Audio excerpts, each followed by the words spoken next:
Ketika Nabi Muhammad SAW datang, dipilih Allah Subhanahu wa Ta'ala untuk menerima wahyu, maka di antara ajaran yang dia bawa adalah menyamaratakan manusia semuanya di hadapan Allah Subhanahu wa Ta'ala. Kullukum min Adam, semua kamu dari Adam, wa Adam min turab.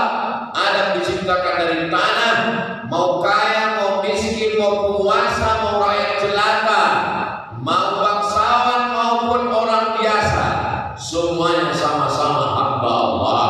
Tidak ada yang suci, kesucian hanya milik Allah Subhanallah. Tidak ada yang dipuji, karena pujian milik Allah. Alhamdulillah. Tidak ada yang besar hanya Allah. Allah Akbar.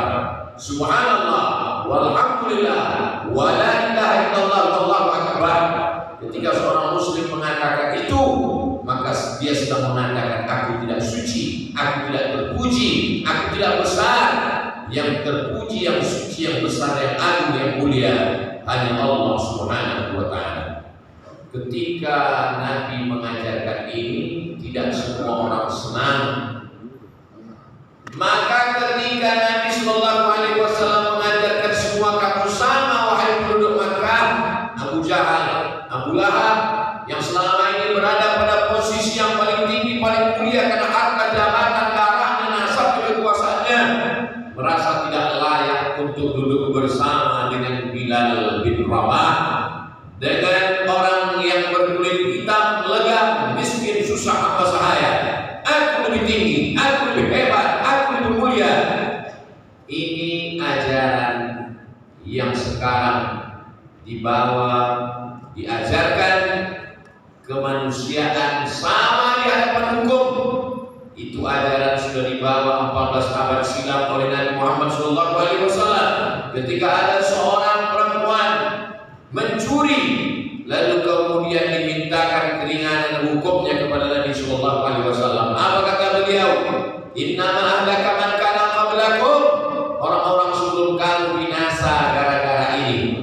Idza saraqa fihi mudha'if, kalau yang mencuri itu rakyat jelata, orang lemah, aqamu alaihim hadda, mereka tegakkan hukum. Wa idza saraqa fihi musyarif, dan kalau yang mencuri itu adalah orang yang mulia, taraku, mereka biarkan. Itulah penyebab orang-orang sebelum kamu binasa. Kesamaan derajat manusia di hadapan hukum. Kalaulah Islam itu hanya sekedar mengajak puasa sunnah, orang-orang kafir musyrik jahiliyah tidak marah, karena menahan makan tidak akan memudaratkan siapapun. Kalaulah Islam itu hanya sekedar mengajak sholat beribadah, maka sesungguhnya orang kafir musyrik jahiliyah lebih rajin beribadah. Ketika Nabi datang dari kota Madinah, membebaskan kota Makkah dari peribadatan kepada berhala, Syekh Shafiur Rahman Al-Mubarakfuri dalam kitab Ar-Rahim Al-Mahfuz mengatakan 360 patung berhala yang terbuat dari batu, dari emas, perunggu, perak, kaca, semuanya disembah oleh mereka. Mereka sangat rajin beribadah, mereka sangat rajin mendekatkan diri kepada Tuhan. Yang jadi masalah di mana? Merasa diri tidak sama di hadapan Allah Subhanahu wa Ta'ala. Ketika Nabi membersihkan kota Makkah dari kemusyrikan, selesai Ka'bah dibersihkan, Nabi memerintahkan Bilal bin Rabah untuk naik ke atas Ka'bah mengumandangkan azan. Apa orang kafir musyrik Makkah berkata saat itu? Alhamdulillah, bapakku sudah mati sehingga tidak perlu melihat burung gagak ini berada di atas Ka'bah. Mereka melihat Bilal itu sebagai manusia yang hitam, miskin, susah, tidak layak untuk berada di atas tempat yang mulia. Sedangkan Nabi SAW mengapa tidak memerintahkan Sayyidina Ali bin Abi Thalib? Karena Ali Quraisy, karena Ali sepupu Nabi, karena Ali orang yang putih bersih, orang mulia. Seandainya dia yang diperintahkan azan, semua akan berkata Islam memuliakan orang putih, orang bersih. Tapi Islam mengangkat harkat, derajat, martabat manusia yang diremehkan, disepelekan. Karena persamaan itulah kita bisa bersaudara. Duduk sama rendah, tegak sama tinggi,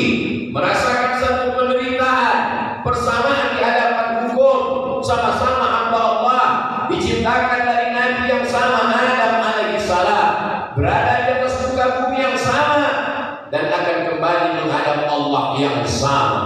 Inilah inti ajaran Islam. Kita bisa berukhuwah, bersaudara karena Allah kalau kita merasakan perasaan yang sama. Tapi kalau kita merasa lebih dari orang lain, aku lebih mulia, aku lebih aku lebih sombong, aku lebih tinggi, maka sesungguhnya orang yang rendah akan sulit untuk merasa dekat dengan orang yang merasa dirinya lebih mulia. Maka keangkuhan dan kesombongan ini amat sangat tercela dalam Islam. La yadkhulul jannah, tidak masuk surga man kana fi qalbihi, siapa yang dalam hatinya mithqala habatin min khardalin min kibrin, ada sombong sebesar biji sawi, tidak akan mencium bau surga. Iblis keluar dari surga bukan karena dia menyembah berhala. Iblis berdosa bukan karena berzina. Iblis tidak riba makan haram riba. Mengapa iblis keluar dari surga? Allah bertanya kepada iblis. Allah bertanya bukan karena Allah tidak tahu. Allah Maha tahu. Allah ingin beritahu kepada siapa yang tidak tahu. Ma'anaka alla tasjuda li Adam idh amartuk. Kenapa kau tidak mau sujud kepada Adam ketika aku perintahkan engkau untuk bersujud kepadanya? Khalaqtani min nar, kau ciptakan aku dari api. Wa khalaqtahu min tin, sedangkan dia kau ciptakan dari tanah. Ana khairum minhu, aku lebih mulia daripada dia. Aku lebih mulia, lebih terhormat, lebih tinggi daripada dia. Iblis bercerita tentang ibadah-ibadahnya sangat banyak. Karena banyaklah ibadahnya, maka dia selevel setara dengan para malaikat. Wa idh qulna lil malaikati isjudu li Adam, ketika kami perintahkan kepada seluruh malaikat untuk bersujud kepada Adam, fasajadu, semuanya bersujud illa iblis, kecuali iblis. Iblis bukan malaikat. Kana minal jinni, iblis berasal dari kalangan jin. Fa fasaqa an amri rabbih, dia melawan perintah Allah. Iblis bukan malaikat. Yang diperintahkan bersujud adalah malaikat. Kenapa tiba-tiba ada satu makhluk bukan malaikat bisa setara dengan malaikat? Karena ibadahnya yang luar biasa. Tapi ketika diperintahkan untuk memerintahkan, Allah perintahkan sujud kepada manusia, disitulah makin keangkuhan, kesombongannya, keegoannya. Dalam Islam kita diajarkan, siapa yang datang ke masjid tidak dilihat jabatan, kekuasaan, harta, nasabnya, dia berhak untuk duduk pada shaf yang pertama. Begitulah hebatnya ajaran Islam. Ajaran Islam tidak memilah dan memilih.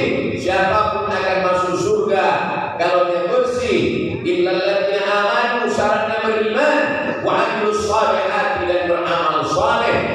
Rasa asal muasal yang sama, dengan Allah yang sama, dengan Rasul yang sama. Seorang berkulit hitam memeluk erat Nabi Muhammad SAW. Nabi bertanya, kenapa kau peluk aku? Aku berkulit hitam, aku miskin, aku hamba sahaya, aku bukan siapa-siapa. Aku tidak yakin di akhirat nanti akan bersamamu ya Rasulullah. Nabi menjawab, al-mar'u ma'a man ahab, orang akan bersama dengan siapa yang dia cintai. Kita bersama bukan karena kita sama satu nasab. Kita akan bersama bukan karena kita sama-sama kaya. Kita bersama bukan karena sama-sama berkuasa. Kita akan sama ma'aman ahab karena cinta kepada Allah, cinta kepada Rasulullah sallallahu alaihi wasallam. Sab'atun yudhilluhumullah, di antara 7 golongan yang akan dapat naungan Allah yauma la dhilla illa dhilluh. Pada hari ini tidak ada naungan, tidak ada atap, tidak ada tenda, tidak ada tempat berlindung kecuali hanya Allah. Di saat itu yang dapat naungan adalah rajulani, 2 orang, tahabba fillah, bersaudara, berkasih sayang karena Allah, ijtama'a alaih, bertemu, berkawan, bersahabat karena Allah, wa tafarraqa alaih, berpisah pun karena Allah. Berpisah.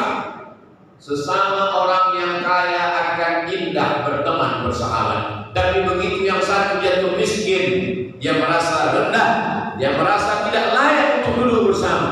Tapi kalau dia bersaudara karena Allah, tidak akan lapuk karena hujan, tidak akan lekang karena panas. Bersaudara karena la ilaha illallah Muhammadur Rasulullah. Dulu orang bersaudara karena satu nasab, bersaudara karena harta, bersaudara karena kuasa.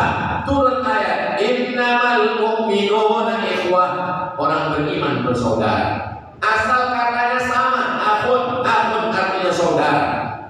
tapi bentuk jamaknya dua. Ada bentuk jamak ikhwan, ada bentuk jamak ikhwah. Perbedaan ikhwah dengan ikhwan.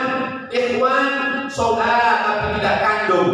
Ikhwah bersaudara seayah seibu. Semua ayat-ayat penggunaan kata ikhwah dalam Al-Quran menunjukkan saudara kandung. Fa in kana lahu ikhwatun fali ummihi sudus. Kalau orang yang meninggal itu punya saudara, maknanya saudara kandung, maka ibu mendapat 1/6 harta warisan.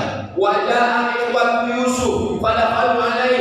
Datanglah saudara Yusuf, yang dimaksud adalah saudara-saudara kandung. Tapi ada satu ayat Allah menggunakan kata ikhwah, padahal semestinya ikhwan.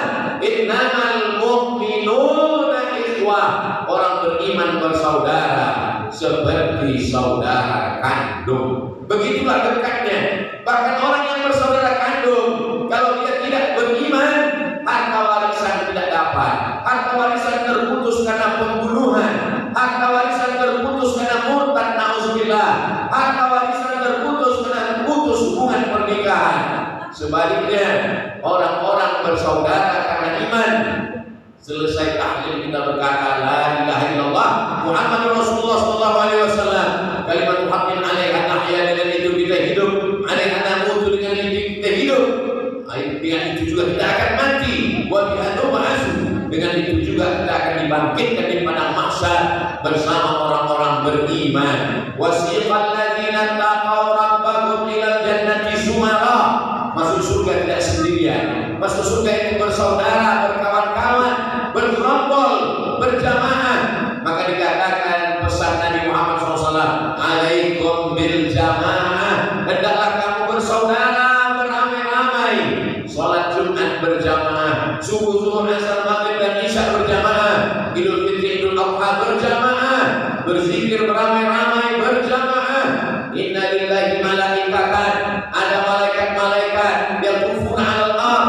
Malaikat ini berkeliling di atas muka bumi mencari majelis zikir. Ketika malaikat melihat ada orang berzikir beramai-ramai, maka malaikat memanggil saudaranya, halummu ila hajatikum.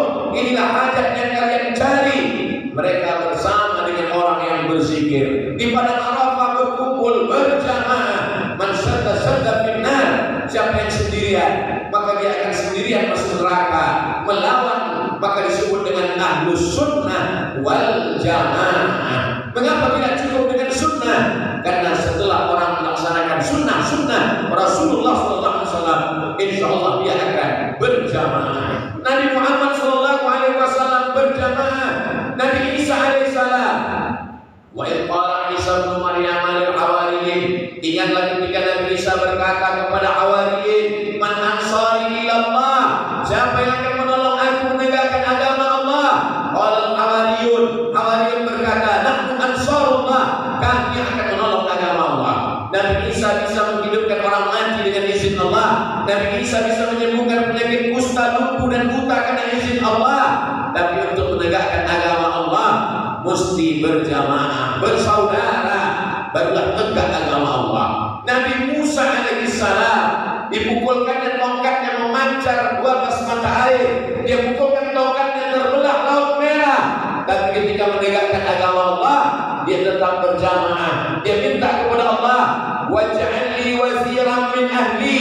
Berikan aku seorang saudara yang menolong aku dalam dakwah kepada Allah. Harun akhi, Harun saudaraku. Bagaimana dengan Nabi Muhammad sallallahu alaihi wasallam? Muhammadur Rasulullah. Muhammad itu bukan manusia biasa. Dia adalah utusan Allah. Walladzina ma'ahu, orang-orang yang bersama dengannya. Asyiddatu 'alal kuffar, tegas kepada orang kafir. Ruhamanu bainahum, berkasih sayang sesama mereka. Nabi Muhammad dibantu oleh orang tua yang bijaksana, Abu Bakar Siddiq radhiyallahu anhu. Ada anak muda yang bertenaga luar biasa, Sayyidina Umar bin Khattab. Ada anak muda yang cerdas, Sayyidina Ali bin Abi Thalib. Ada orang yang kaya raya, Sayyidina Utsman bin Affan. Persaudaraan inilah maka dikatakan Allah dalam Al-Quran, la tanaza'u, jangan kamu berpecah belah, fatafshalu, kamu akan gagal menegakkan agama Allah, wa tadhhabu rihukum, kehilangan semangat. La tahtalifu, jangan sampai kamu ikhtilaf bertengkar berkelahi. Fakhtalafat qulubukum, nanti hati kamu akan rusak. Kalau hati sudah rusak, kita tak bisa bersama. Bagaimana kita menolong agama Allah? Wa'tasimu bihablillah, berpegang teguhlah dengan tali Allah, Al-Quran dan Sunnah. Tapi ayat ini dilanjutkan, wala tafarraqu, jangan berpecah belah. Apa yang membuat kita bersama? Tuhan yang sama, la ilaha illallah. Nabi yang sama, Muhammad Rasulullah. Kiblat yang sama, fawalli wajhaka syatral masjidil haram. Ucapan yang sama, Allahu Akbar. Ada beberapa perbedaan. Itu hanyalah bunga-bunga persaudaraan. Nata'awad fi ma tafaqna wa nata'adzar fi ma ikhtalafna. Mari kita bekerja sama pada perkara-perkara yang kita sepakati. Mari kita berlapang dada menerima perbedaan. Imam Laits bin Sa'ad datang menjumpai Imam Malik bin Anas. Ketika Imam Malik bin Anas berdebat dengan Imam Abu Hanifah, Imam Hanafi. Imam Malik bin Anas ahli hadis, Imam Abu Hanifah kaum rasionalis, ahli akal. Imam Malik bin Anas berkata kepada Imam Abu Hanifah, wahai Imam Hanafi, ya, bagaimana pendapatmu tentang Malik? Kata Imam Hanafi, aku belum pernah bertemu dengan orang yang hafalannya sekuat Imam Malik bin Anas. Setelah itu Imam Laits bin Sa'ad datang menemui Imam Malik. Wahai Malik, apa pendapatmu tentang Imam Hanafi? Kata Imam Malik, aku belum pernah bertemu orang yang argumentasi rasional akalnya lebih tajam daripada Abu Hanifah. Mereka adalah imam-imam ahlu sunnah wal jamaah. Mereka tidak merendahkan, meremehkan, menjatuhkan. Mereka saling memuji karena tujuan mereka adalah Allah Subhanahu wa taala. Syekhul Azhar, orang yang berilmu, bernama Syekh Abdul Halim Mahmud. Ketika dia menjabat Syekhul Azhar, dia menulis buku berjudul Alhamdulillah Hadhihi Hayati. Di buku itu dia katakan, dalam perjalanan pemikiran Islam ada 3 aliran yang tidak pernah bersama. Yang pertama Nassiyun, mereka yang berpegang kepada teks, tekstualis. Yang kedua Aqliyun, mereka yang berpegang kepada akal, mereka kaum rasionalis. Yang ketiga Irfaniyun, mereka yang selalu rajin puasa, zikir, memperbanyak ritual. Mereka menunggu ilham dari Allah. Mereka adalah Irfaniyun, kalangan tasawuf. Ketiga kelompok ini selalu tidak bersama. Satu mengandalkan teksnya, satu mengandalkan akalnya, satu mengandalkan ilhamnya. Tapi ketiga kelompok ini ada satu titik persamaan. Wa ma umiru illa liya'budullah mukhlishina lahu-d-din. Kalau mereka sama-sama ikhlas, mereka akan bersama. Seleksi kita adalah seleksi keikhlasan, keikhlasan kepada Allah Subhanahu wa taala. Keikhlasan itulah yang bisa membuat orang duduk bersama karena Allah, bersama dengan Allah, karena Allah. Pada akhirnya kita akan kembali kepada Allah. Inna lillahi wa inna ilaihi raji'un. Agama Islam agama yang menyatukan manusia. Selama 14 abad lebih dia berkuasa, dia memberikan manusia persamaan di tengah perbedaan. Orang sabar diuji dengan penyakit, sabar dengan kebangkrutan, tapi belum tentu mampu bersabar menerima perbedaan. Barakallahu li wa lakum fil Qur'anil 'azim wa nafa'ani wa iyyakum bima fihi minal ayati wa dzikril hakim wa taqabbala minni wa minkum tilawatan innahu huwal ghafurur rahim.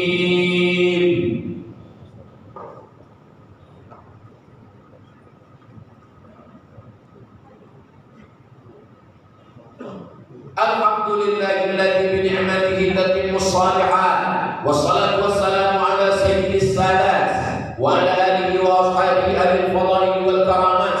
Asyhadu an la ilaha illallah wahdahu la syarika lah wa asyhadu anna sayyidana Muhammadan abduhu wa rasuluh.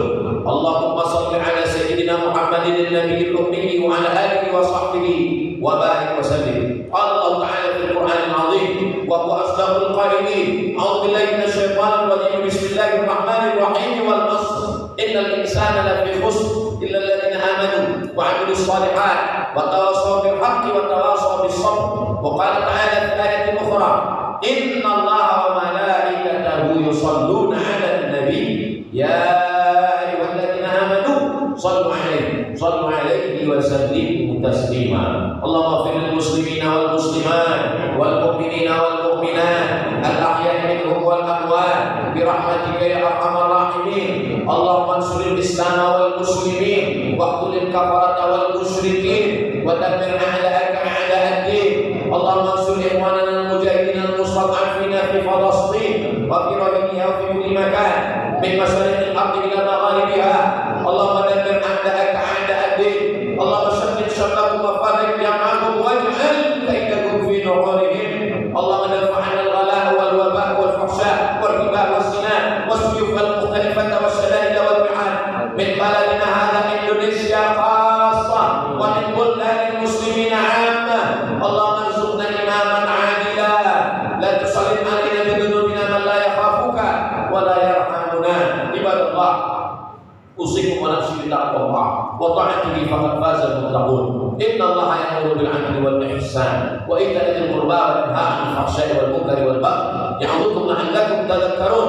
فاذكروا الله العظيم يذكركم واسألوه من فضله يعطكم ولذكر الله أكبر والله يعلم ما تصنعون.